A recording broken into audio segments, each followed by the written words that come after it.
I think that's the number one challenge for people that start a business, especially they have a skill or a trade, go from being an employee to self-employed. And so they know how to do it themselves. And then can be, not always is, a transition from being self-employed to being a business owner. And that is, in my opinion, even a bigger leap for most people. It's a mental leap for them. And then they have to do the structure and they have to build the team. And there's a lot more that most of us maybe don't have that same innate skill that we brought to transition us from being an employee to being self-employed. Treading water is the same as drowning to people like you and me. You better start swimming.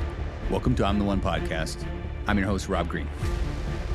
Well, I'm excited for this podcast. This should be a lot of fun. Today we have a very special guest. We have Dylan's mother, also known as my wife, Monica, here with us. Hi, honey. How are you? Hi, good morning. Well, good morning to you. Feels like we haven't seen each other all morning, and here we are. We haven't. Working. So thank you for joining us today. You are going to play moderator for the afternoon. So Yes. Thank you for coming in to do this. But I believe you're asking some questions that have been asked by some followers. And we're going to try to answer them in a little AMA session here and try to get some people some learning today, hopefully. Yeah, this is exciting. This is fun. I get to see what your followers and listeners want to ask you and what they're curious about. But it might help if you watch the pod or listen to it once in a while. It might. Maybe I'll watch this one. I think you probably will. Why don't we start us off with the first question? Okay. The first question that people are curious about is, how do you prioritize what's important in your business? Well, I think the key, and this is the big challenge for me, and I think most entrepreneurs, is we have too many ideas. So if you're a visionary, I have new ideas every day, every weekend. I come in on a Monday, team's been gone over a couple of days, and I've got like 20 new ideas. I think the challenge for me always has been and is to try to narrow my focus. And I've gotten a lot better at that in the last couple of years. So I'm working constantly to try to say, okay, what is the most important thing that I need to work on? And what are the most important things the team need to work on to get to our goals? So having clearly defined goals, trying to stay on track, it's something I battle with all the time. But I use a simple Eisenhower matrix for this, and that's a 2x2 box. And if you just draw a 2x2 box, it's important on one side, the x-axis or the y-axis, and then urgent on the other. And then put into the box what is important and urgent. That's what gets done first. And then we delegate what is urgent but not important to somebody who can do that. And then if it's really important, it depends if it's important but not urgent, who works on it. Usually it's someone who has a unique ability to do that. And anything that is not important or not urgent, we just cross off. So that's a simple 2x2 box that I use all the time to try to prioritize what we're going to work on, especially for myself. I do it in my head a lot throughout the day. I just keep thinking about what is important and what is urgent. And the reason I do that is I get new things thrown at me a lot. Sometimes my wife throws things at me, family, business, they just get thrown at me all the time. And so I have to try to constantly reprioritize how I'm investing my time and my energy. For bigger strategic goals, it's a lot easier to sit down, think through it, and map it out.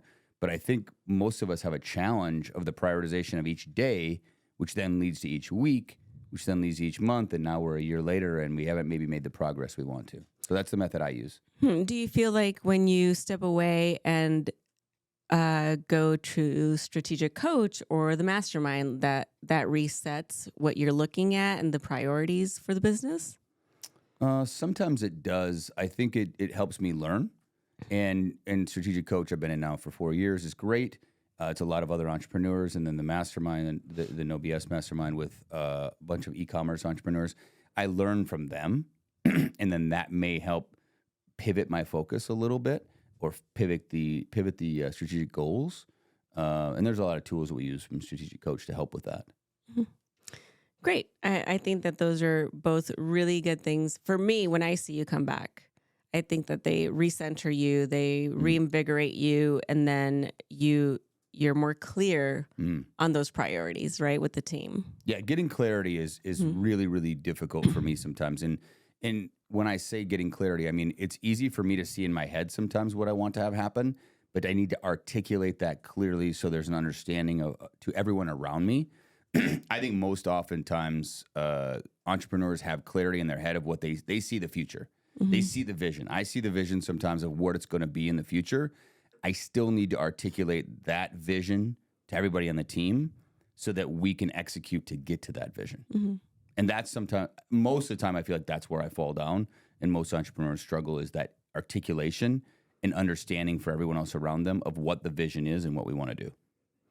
And speaking of vision, another listener asked, what do you see the podcast turning into? Yeah, I don't know, to be honest with you. We started this a couple months ago. It's been a lot of fun for me. I've enjoyed a lot of the conversations. I've been on a few other people's podcasts, been interviewed. I really enjoy the conversations around the health, the wealth, and the relationships.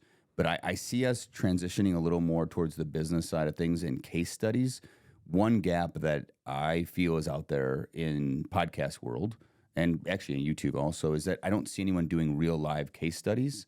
So I want to build a format so that we can dig into small and medium businesses that are currently facing specific challenges, see if there's anything that I can do to help them, and then have that conversation around the business.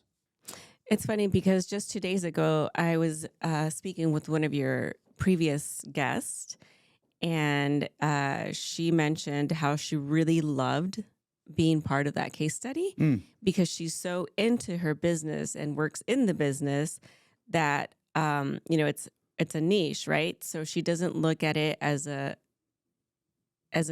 entire entity with all these spokes, and that you really help her look at that. And so now she's really excited to work on it as a business, not just what its entity is, which is in fitness and wellness, right? So she's super excited, and she's searching groups to be part of to learn more about the business and how to make it better. I think that's the number one challenge. People that start a business, especially, they have a skill or a trade, and they go from being an employee to self-employed. And so they know how to do it themselves. And then not always is, a transition from being self-employed to being a business owner. And that is, in my opinion, even a bigger leap for most people. It's a mental leap for them. And then they have to do the structure, and they have to build the team. And there's a lot more that most of us maybe don't have that same innate skill that we brought to transition us from being an employee to being self-employed. And I think most of us have a skill that say, okay, I can do these few things well. That can take me from being an employee to being self-employed. But then it's a different skill that some of us may or may not have to go from being self-employed to business owner. Not that that's the requirement, but that's the only way to really scale. It's really difficult to be a one-person self-employed business, which is what I think she's finding as she's trying to build out a team and build out her vision. She has a clear vision in her head of what she wants, but she needs to have a team to leverage to get there. We're going to switch gears. This listener asked, if you could meet any living person for dinner, who would you pick and why? Oof. That's always a tough one. There are so many people that I think I could learn from and enjoy spending a dinner with.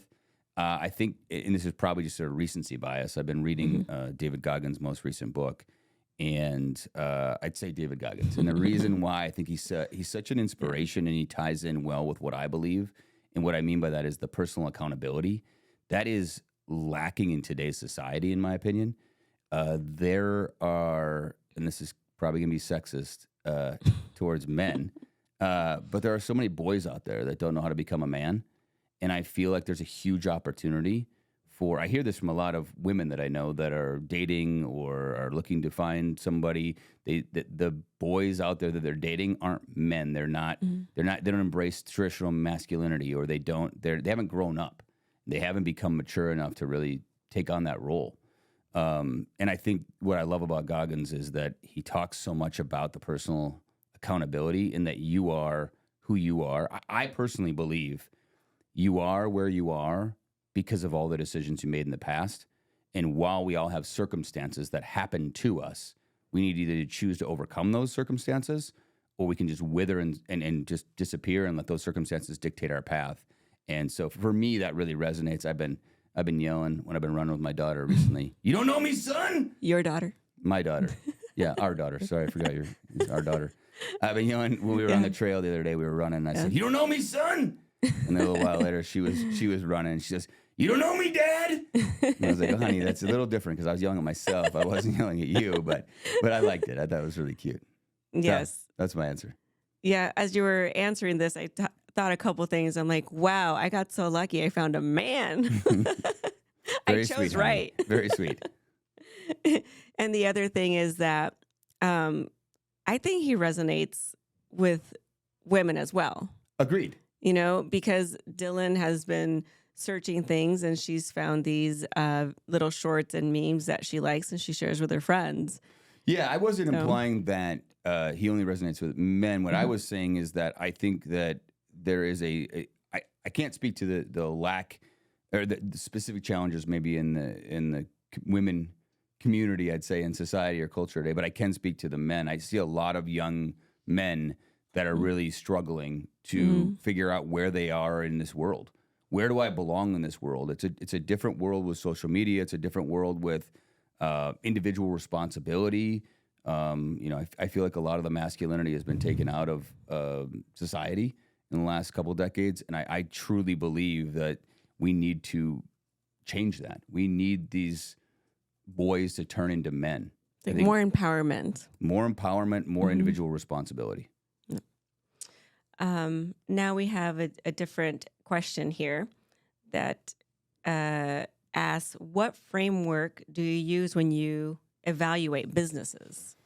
So when I look at a business, I really think it's fairly simple. I like to keep it simple. It's not easy, but it is simple. It's really sales and marketing is category 1. It's financials is category 2, and it's operations in category 3.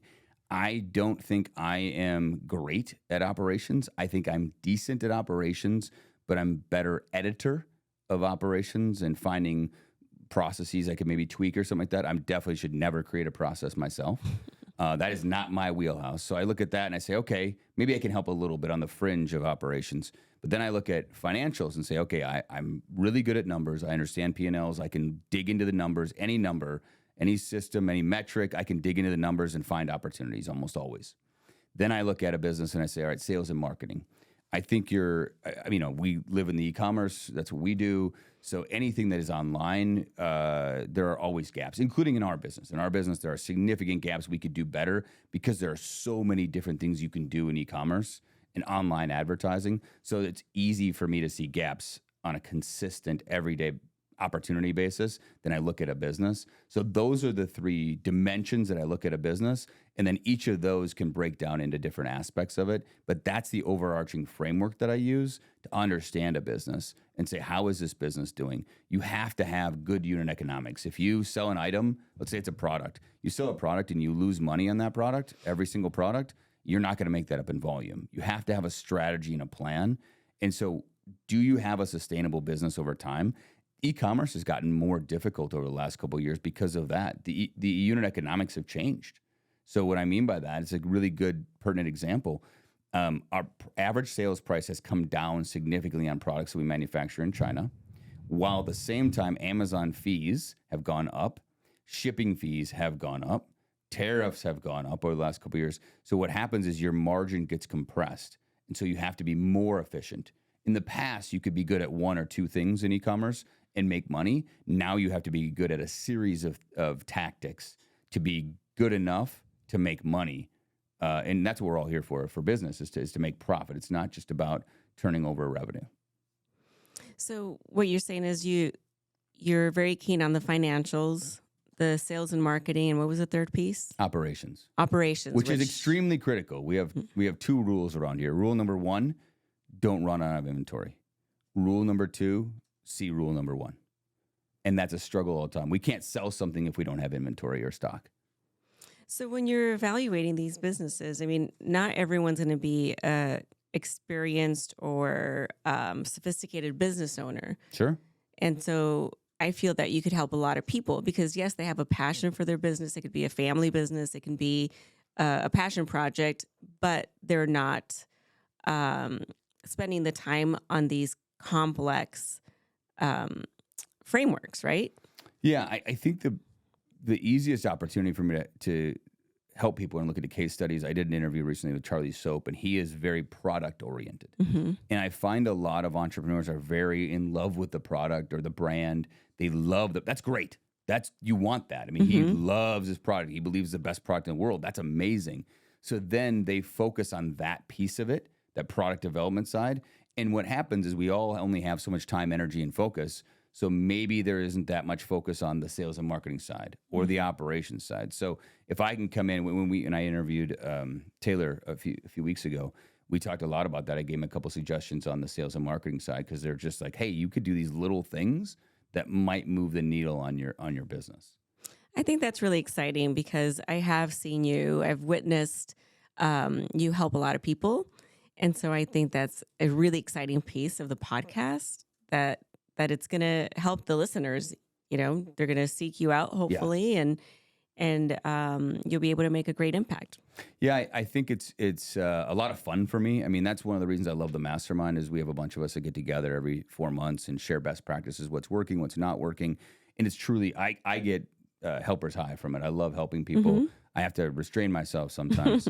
But I believe every interaction, how do I add value? I'm heading up to Amazon next week to do another Voice of the Seller meeting with some executives at Amazon. Try to give them, my impressions of the platform and aspects of selling on Amazon and just add value. I feel like if you add value in life and add value to people that you interact with, I think it just comes back to you full circle. I really, truly believe that. And too many people these days are transactional. They want to just do something for $1 or they want to do tit for tat, which I hate. We talk about this at the house. I cannot stand tit for tat. I hate the idea if I do this, then you do this. I love the idea of just giving and helping the people that take action and people that I care about. And if that happens, and at the end of the day, I'm actually not very good about asking for help. I'm much better at giving help. Yeah, you're very generous. And so then I can try to then when I do feel like when I ask somebody for help, almost always people take my call. They're willing to help me. I find it very rare when I do ask people for help that they aren't willing to help because I don't do it very often. So for me, it's all about value add. Okay. Next question. How did you raise the funding and capital needed to launch and grow? Good question. Well, you may already be aware of this, but we used our money. I'm very well aware.